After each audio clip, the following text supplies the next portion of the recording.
So kahapon naka-promo ang RightMed, yung sa mga gamot. Meron kasi ako suki na binibilan talaga ng pharmacy dito malapit sa amin na mga paninda ko ng mga gamot. So naging mabenta kasi sa akin itong mefenamic at saka itong amoxicillin. So ang binili ko kasi ang kailangan para makalibre ka ng payong, ito payong. Para makalibre ka ng payong, kailangan worth of 500 na mga gamot na RightMed, any brand at any kahit anong gamot, basta worth of 500. So binili ko dahil nga mabenta sa akin ng mefenamic at saka amoxicillin.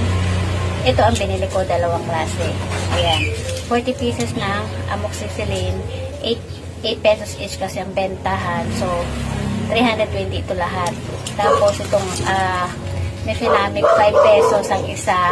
So 36 pieces kaya 180. Kaya lahat-lahat ay 500. Ito mga nabili ko na RightMed na gamot na ito. Kaya meron akong libre na payong. Ayan. Hindi ko pa sila bubuksan, ngayon pa lang. Sabi ko, meron bang itim, wala daw silang available na itim. Puro ganito lang. Ayan. Meron silang tatak na RightMed. O diba? Nakalibre na tayo ng payong. Tapos kikita pa tayo dun sa ating mga gamot. Ayan. O diba?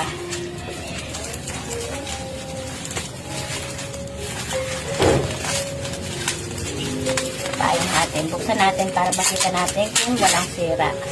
Kasi hindi natin nabuksan kahapon dahil super busy at hindi natin na-vlog. Kasi ito lang talaga yung pinunta ko doon sa dahil nga sinabihan ako ng aking suki na pharmacy nung isang araw na naka-promo daw si RightMed ngayon nung March 31. Ayan. O, diba?